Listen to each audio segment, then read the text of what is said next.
पैगाम सिंध न्यूज़ में खबर जो सिलसिलो जारी है। हींअर ख़बर शामिल कंदासीं पखो खां ज़ुल्फ़कार अली मुगेरी की रिपोर्ट मूजिब पखो में यूनियन काउंसिल कटड़ ते बीठल आज़ाद उम्मीदवार की हिमायत में मीर हमायूं खान मुगेरी की अगवाणी में ॻोठ सत्तार ॾिनो मुगेरी में कार्नर गॾिजाणी कई वई, जंहिंमें नौजवान अब्दुल गफूर मुगेरी मुमताज़ अली मुगेरी हिमायत जो ऐलान करे छॾियो ऐं आज़ाद उम्मीदवारनि जो भरपूर नमूने सां पैनल की हिमायत करण जो वचन कयो। बोतल के वोट ॾेई कामयाब करण जो वाइदो पिणु कयो। एतिरो टाइम पीपी असांखां वोट कयो, खणी असांखे कुझु बि सहूलियत न ॾिनी।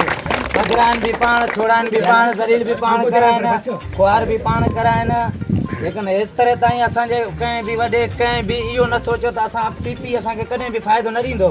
उहो हिकु चोर सियासत आहे, कॾहिं बि साम्हूं सियासत न आहे कंदो।